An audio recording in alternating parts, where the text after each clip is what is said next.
Now we're looking at the Isle of Palms. Wow, Wow, conditions have just changed so drastically there all morning long. And you can see there, it's dark clouds there hovering over IOP, white caps there on the water, rushing in there. So conditions have definitely deteriorated there on IOP.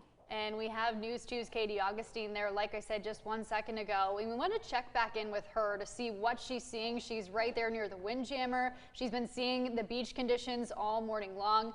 Katie, what is it looking like for you? Well, Aaron, the biggest change that we're seeing right now, other than more rain, we're starting to see a lot of lightning as well as hearing some of that thunder. That's something that we haven't been really experiencing all day yet, which really just shows you how much conditions are worsening here on the Isle of Palms. I'll take a step out because I know that's what you want to see. I mean, look at those waves, look at that surf. We're still rapidly losing quite a bit of beach every minute. That tide is just coming higher and higher, and as Storm Team 2 has been saying all morning, we've still got a couple hours until that high tide. So this is something that people really need to be keeping their eyes on, keeping at home safe. We saw a lot of people actually out earlier today kind of looking around, taking videos. It definitely is something that you don't see every day, but this is a storm that needs to be taken seriously. So make sure that you're staying home and staying safe. And earlier today, we spoke to a few people. They were able to do interviews with us, so let's hear from one of them right now. Make sure we had the vehicle to where it was up on high ground because the surge is going to come in at the same time the high tide's coming in. So that's, you know, actually a bad thing for some of the people around here because it's going to hit at high tide. So there is going to be some water come in, and just, you know, make sure you got your vehicles up on high ground. That's definitely important, and any maybe outdoor furniture that you haven't brought inside yet, go ahead and do that.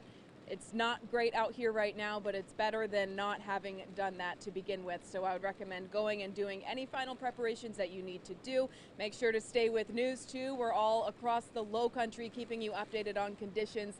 Things here at the Isle of Palms getting a lot worse. You can see that rain starting to kind of go slanted. So we will be out here checking in, but I'll throw it back to you in the studio for now. The Lowcountry. We've seen Edisto Beach a little while ago. We just saw IOP. Now we're heading to Folly Beach this morning. That's right, and we've just gotten an update that they have lost power there on Folly Beach. That's where News 2's Kevon Dupree is this morning. Aaron Octavia, the rain has picked back up here at Folly Beach, but the wind, the overbearing wind from Ian, continues to be the story here at Folly Beach. I'm going to step out of the way to give you a better look at what we're witnessing here.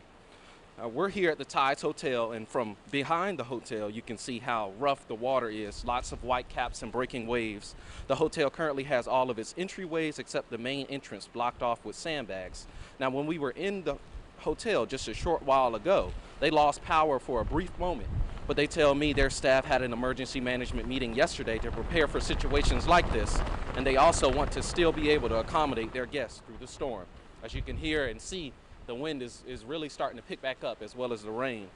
Out here in front of the hotel, as you can see, the trees and street signs are certainly having a tough time with the strong winds, and the streets are still clear of cars, which is a good thing, but we have seen some pedestrians out walking, and officials here on Folly Beach are warning against that, and they're encouraging everyone to stay inside if possible.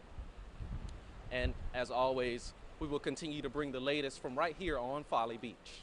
Reporting live from Folly Beach, I'm Kevon Dupree. Count on 2.